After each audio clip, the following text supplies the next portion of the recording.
Bike लुटेरा gang मूल्यवान साहण पत्थर चोरा चालाण ग्यांगर पर्दाफाश करिछि नयागढ़ पुलिस। नयागढ़ समेत पड़ोशी जिले में बाइक लुटेरा माने लुट चलाइथिबा जणा पड़िछि। एमानकठारु 10टी बाइक जबत करा जायछि।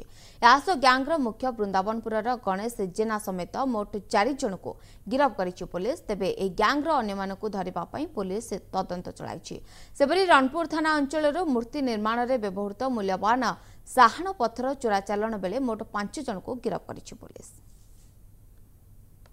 10 मोटरसाइकिल से आम रिकवरी करूँ एवं 4 जन लोक ता सहित अन्य आसोसिएट्स मान को अरेस्ट करूँ से आज कोर्ट को फॉरवर्ड कर कैरियर जबत कर जोटा खांडलाटी स्टोन्स एटा श्री जगन्नाथ टेम्पल्स एडमिनिस्ट्रेशन गोटे भोगपुर गोटे जगह अच्छी जो स्पेसिफिक ये मूर्ति तैयारी ये स्टोन गुड़ा यूज करा जाए से चोरी करी धरिकी नौले जो गोटे काबूर गैंग गोटे थिला एवं तार अन्य ड्राइवर तार गाड़ी एवं जो पत्थर स्टोन्स गुड़ा नौले सब गुड़ा सीज कराई आज से कोर्ट को फॉरवर्ड कराई।